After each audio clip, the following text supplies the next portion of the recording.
Parallèlement à la restauration, j'ai recherché un petit peu pour trouver un petit peu l'origine des lieux. Ouais. Je suis remonté jusqu'au XIe siècle. Oui, 11e, c'est ça. Jusqu'en 1070. Donc à cette époque, ce moulin appartenait à un seigneur, seigneur de Launay.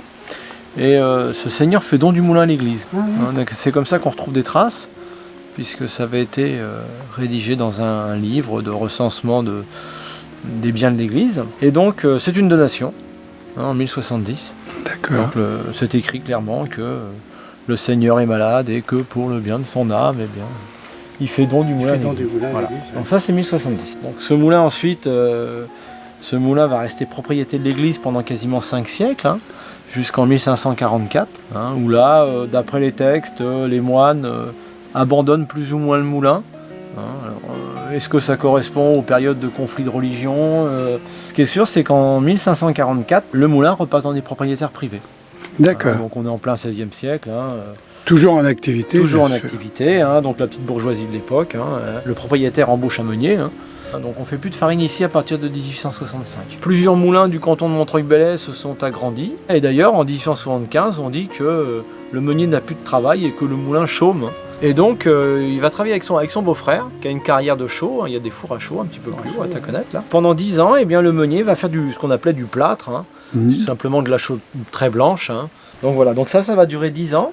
Le meunier ne va fonctionner plus que par éclusée. C'est-à-dire que le meunier ferme le barrage, on ferme toutes les vannes de décharge un peu partout. Dès que c'est plein, eh bien, le meunier se met à tourner. Il va écraser justement cette pierre, cette chaux. Son beau-frère meurt dans la carrière en 1875, accident de carrière, ce qui devait souvent arriver à l'époque. Comme l'activité était certainement peu intéressante financièrement et tout ce qui s'ensuit, et bien donc 1875, c'est la fin du moulin.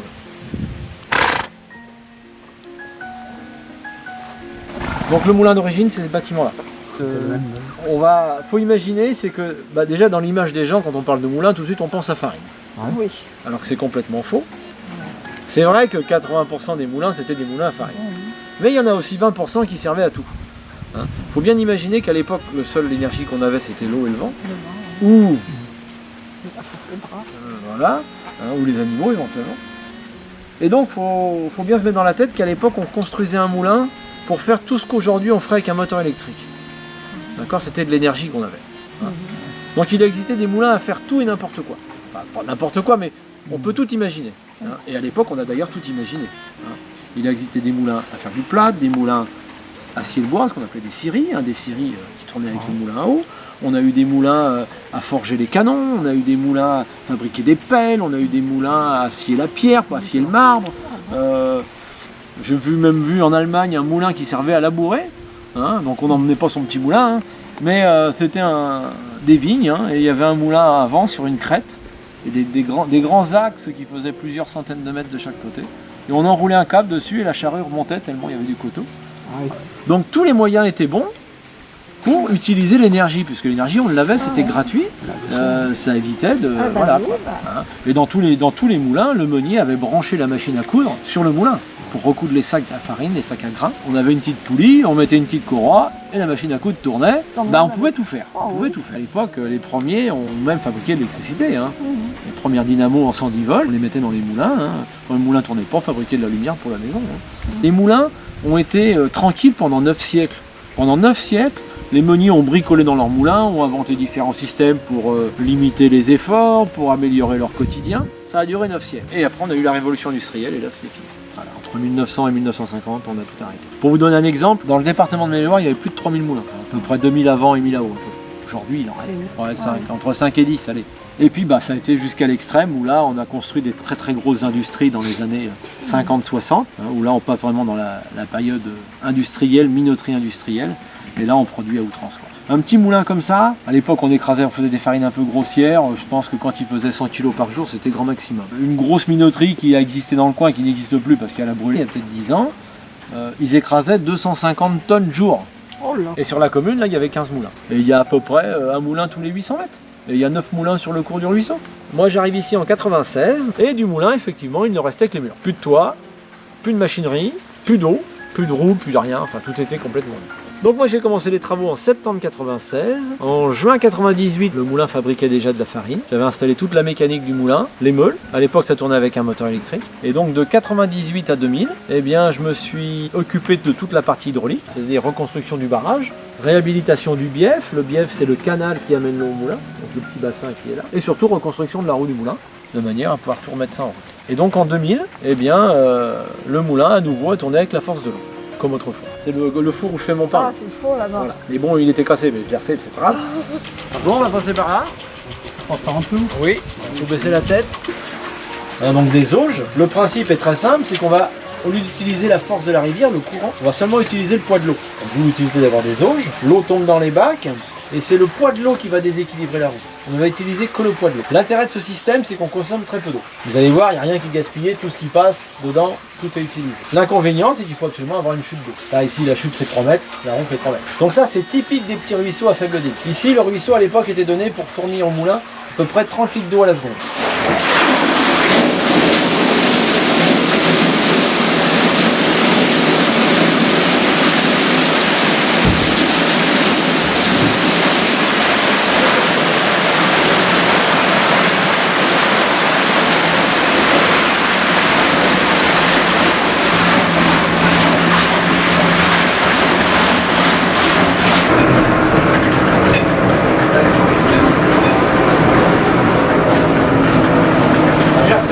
Ça ralentit. La peine assez serrée. Petit engrenage que l'on appelle le rouet de fosse. Dans sa fosse, normal. Le rouet ensuite entraîne la petite qui est là, qu'on appelle la lanterne. La lanterne, le hérisson. D'accord. Et le hérisson va entraîner la petite qui est là, qu'on appelle la pelote. L'intérêt de cette mécanique, ça va être de multiplier la vitesse. Ici, on a un rapport de 1 pour 15. Quand la roue du moulin fait un tour, la meule à l'étage fait 15 tours. La roue fait à peu près 4 tours à la minute. On arrive à 60 tours. Tout simplement. Toujours par rapport aux engrenages, ce qu'on peut voir également, c'est qu'un engrenage sur deux a des dents en bois. Le rouet, là-bas, les dents sont en bois. La lanterne en fonte, le hérisson en bois, la pelote en fonte. Toujours bois sur fond. L'intérêt de ça, c'est qu'on va limiter le bruit. Pour également limiter l'usure, puisqu'avec le temps, eh bien, seul le bois va s'user. Voilà. Quand le bois est usé, l'avantage c'est qu'on le change tous les dents. C'est une dent qui va sur le hérisson.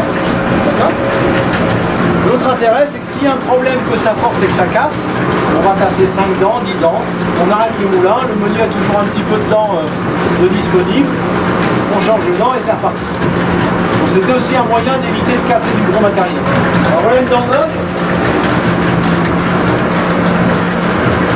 C'est une dent qui va sur le rouet en bas. Et lui c'est taillé un petit peu en forme de pyramide. On est comme ça. Tout est en biais dans tous les sens. C'est encore ça.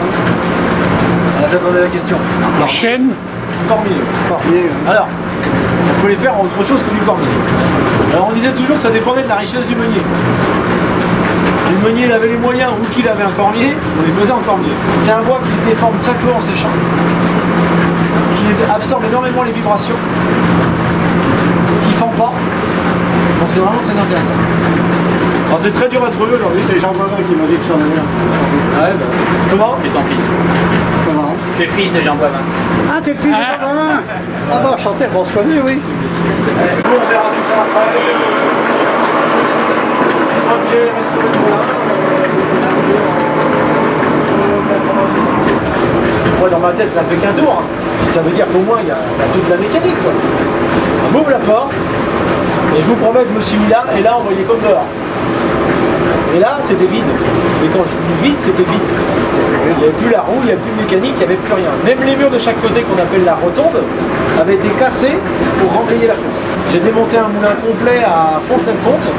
Enfin, complet toute cette partie-là, la partie mécanique. Hein. J'ai démonté tout un moulin à Fontenay-le-Comte. J'étais en voir plein avant. Et c'était le sol qui correspondait au niveau diamètre, au niveau emplacement, à ce qu'il devait y avoir ici à l'époque. J'ai rien éclaveté les axes, tout est resté à peu près à la même hauteur que c'était là-bas. Hein. Donc c'était pile. Donc l'axe va traverser une première meule. On la voit ici au plafond, ce qui est blanc, vous avez la même chose ici en mauvais état. C'est ce qu'on appelle la mouture. La mouture c'est tout simplement le grain écrasé. Là c'est du 100%. Là on a pris du blé, on l'a écrasé, on prend 100 kg de blé, il sort 100 kg de sel. Là, jusque là, il n'y a pas de souci. Il faut savoir qu'autrefois le meunier ne faisait que ça. C'est-à-dire qu'on amenait son blé au moulin et on récupérait la mouture.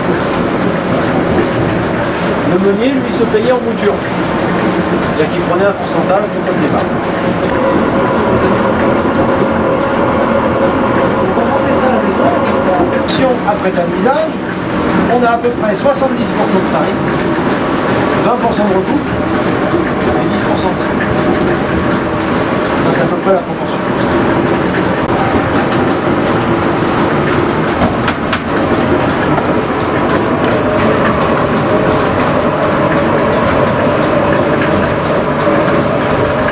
Donc là on va avoir la même chose définie. Là c'est de la type 80. Là le son il est bon. Là on extrait à peu près 70, 75. Alors vous pouvez toucher, vous allez voir c'est tout doux, c'est tout fin, c'est gras. Hein. Et c'est juste écrasé entre deux pierres. Hein. À l'époque, le meunier pouvait très bien tamiser, mais il ne le faisait pas spécialement. Il ne le faisait pas spécialement parce qu'à l'époque, quand je dis à l'époque, c'est au tout début. Hein. Il n'y avait pas de boulanger, donc on faisait le pain à la maison, donc il n'y avait aucun intérêt à tamiser. 80, ça fait une farine déjà qui fait un pain un peu bi. Hein, un peu bi. Des gâteaux, mais dès que vous allez vouloir faire des choses volumineuses, comme un gâteau épais ou des choux, des choses comme ça va être plus compliqué parce que les farines sont beaucoup plus denses. Donc, ça va moins lever, ça va faire un peu plus. 57 ou 55. c'est ça. C'est ça.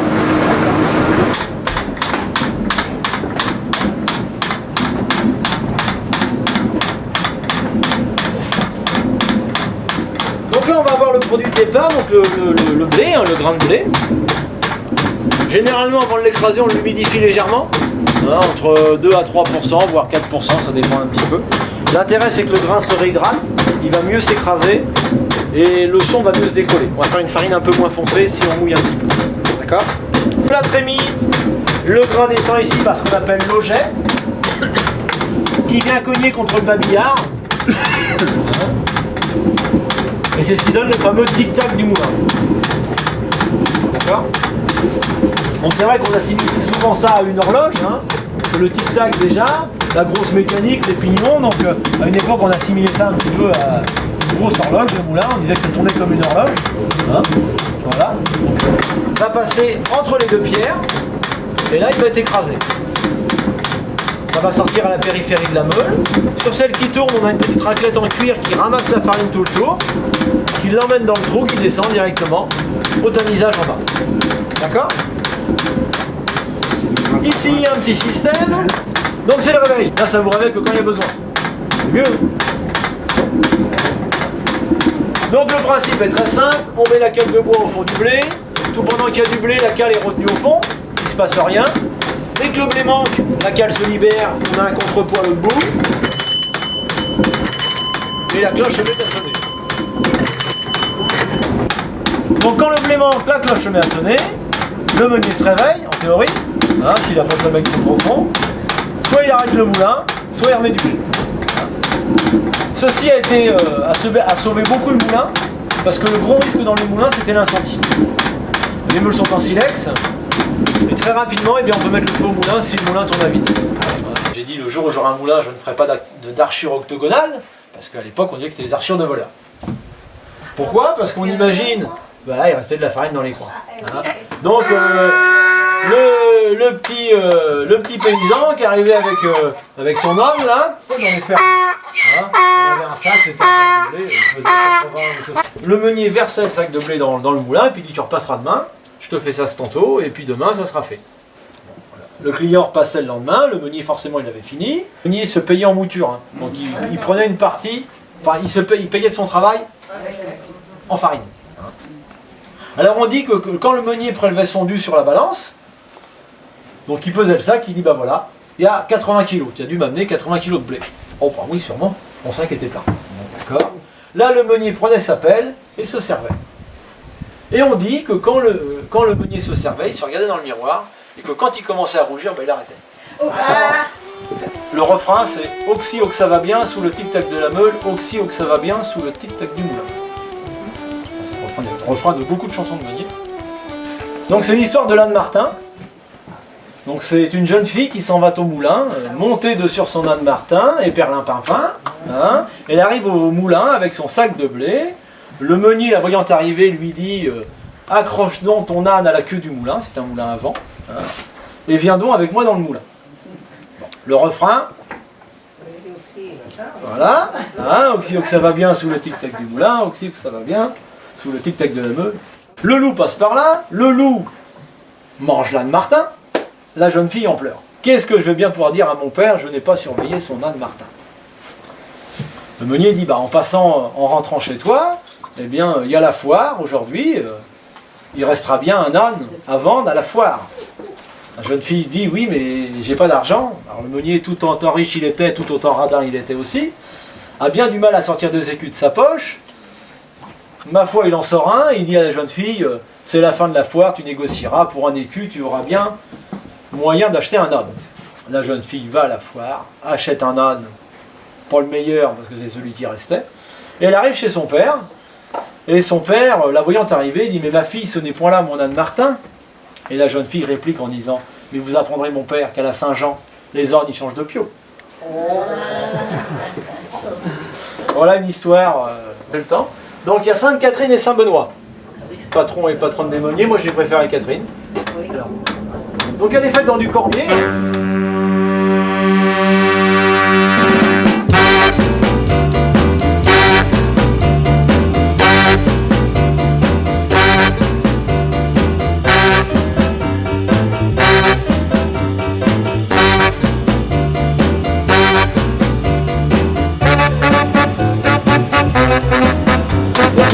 Les circonstances de l'époque. Hein. Les moulins qui étaient